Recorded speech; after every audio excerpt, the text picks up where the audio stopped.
Non mais là la Côte d'Ivoire c'est pas possible. Il suffisait d'une passe en profondeur pour les mettre en danger. Regardez le but de Marmouche, le premier but. Et c'était seulement à 2 minutes du match. Sur une vieille perte de balle de Kessie en plus de ça. Encore lui. Déjà qu'en phase de groupe tu t'es pas allumé par toute la Côte d'Ivoire. Quart de finale aussi tu peux même pas te concentrer. Franchement c'est quelle lenteur ça. Le gars il perd le ballon et met son équipe en danger. Il faut le voir courir. Il est tellement lent. Je comprends mieux maintenant ceux qui disaient qu'il était enceinte ou il a mangé 2 boules de placali. Franchement, comment on peut être aussi lent? Il perd le ballon, passe en profondeur pour Marmouche. Marmouche passe devant le défenseur ivoirien. Marmouche passe devant le défenseur ivoirien. Il gagne le duel physique. Le frérot tombe par terre. Et là, Marmouche était tout seul. La défense était où? Regardez où ils sont.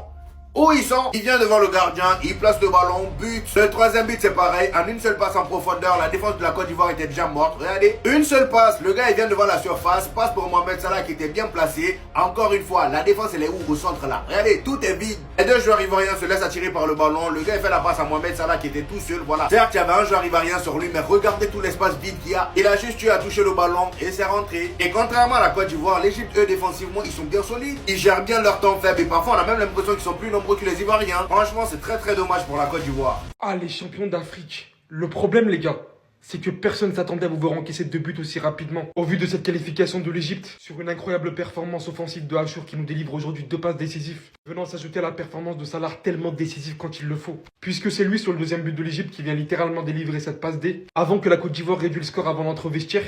Et quand on pensait que la Côte d'Ivoire reviendrait égaliser en seconde période, il vient littéralement refaire le break. Et le problème, les gars, c'est que l'Égypte défend très bien.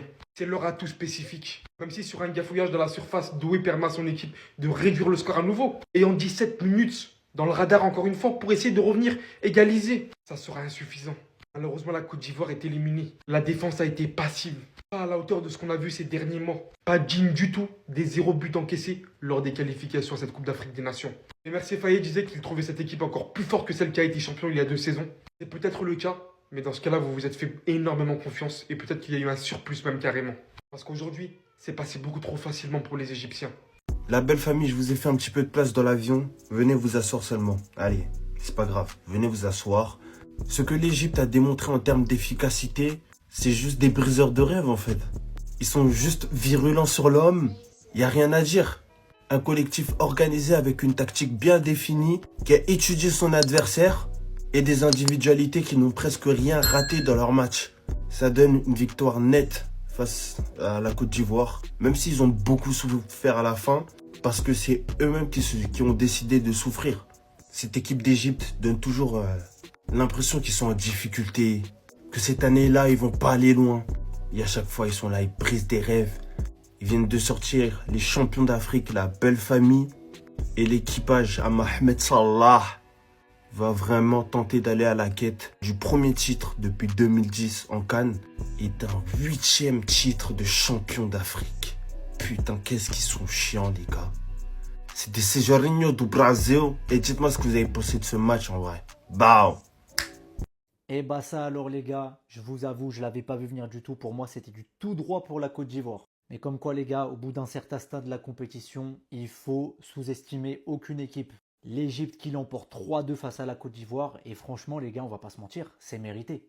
Ils ont archi bien joué leur coup, les gars. Ils ont été d'une efficacité, les Égyptiens, ce soir. Franchement, exceptionnel. Par contre, côté Côte d'Ivoire, je suis déçu, les gars. Je m'attendais à avoir plus de contenu. Je m'attendais à avoir certains joueurs un petit peu plus mis en avant. Amad Diallo, Yann Diomandé. Même si Yann Diomandé, en première mi-temps, c'était peut-être le seul remuant.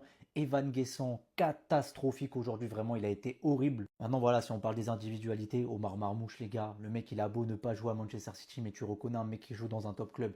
Il a été archi efficace. Il a été tueur ce soir. 2e minute de jeu. Il récupère la balle. Il fonce. Il marque. Rien à dire.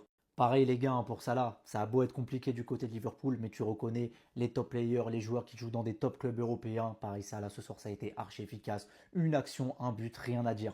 Et du coup les gars, l'Égypte qui va retrouver sa bête noire le Sénégal, Salah face à Mané, ils vont se retrouver. On verra ce que ça donnera, en tout cas j'ai hâte. L'Égypte l'a fait. Oui, vous ne rêvez pas. L'Égypte est venue à bout de la Côte d'Ivoire. Pour moi, la Côte d'Ivoire, avec le Nigeria, c'était l'équipe qui n'avait pas de faille.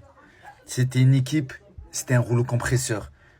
Et là, l'Égypte a sorti un match. De toute façon, dès que j'ai vu que Marmouche a marqué à la 4e minute, je me suis dit que ça allait être très compliqué pour la Côte d'Ivoire. Mais défensivement, l'Égypte, c'est trop, les gars. C'est trop défensivement. Ils sont à 5 sur le porteur du ballon. C'est des chiens de la casse. Ils sont là. C'est abusé, les gars. L'Égypte, faut la respecter, les gars. L'Égypte, faut les respecter. Ils sont tout le temps dans les derniers carrés. Ils sont tout le temps présents. On peut les critiquer. On peut dire qu'ils vont faire une mauvaise canne à chaque fois. Mais ils sont toujours présents. Ils sont toujours là. Pour la Côte d'Ivoire, les tenants en titre. Malheureusement, ça s'arrête ici pour vous en quart de finale. Comme je vous ai dit, pour moi, je vous voyais aller peut-être jusqu'en finale. Pour moi, de ce que je voyais, c'était meilleur que le Sénégal. Et je m'étais déjà projeté en disant que la Côte d'Ivoire allait affronter le Sénégal. Mais c'était sans compter sur les Égyptiens qui ont sorti un match de bonhomme. Franchement, aujourd'hui, si je suis Égyptien, qu'est-ce que je serais fier de mon équipe. Vraiment, ils ont mouillé le maillot. Ils ont concrétisé les seules occasions qu'ils avaient. Ils les ont mis. C'était fluide. Défensivement, c'était bon. Pour la Côte d'Ivoire, ils ont quand même marqué 2 buts. Mais tu sentais que derrière, à chaque fois, ça pouvait flancher. Marmouche, aujourd'hui, il a sorti un match exceptionnel, laisse tomber. Ça sera donc encore un classique Sénégal-Égypte. La dernière fois qu'ils se sont affrontés, je crois que c'était en finale de Cannes, si je dis pas n'importe quoi. Et c'était le Sénégal qui l'avait emporté au tir au but. Ça va être un match très compliqué pour les Sénégalais, vu ce qu'ils ont montré l'Égypte aujourd'hui. En tout cas, ça va être un match alléchant.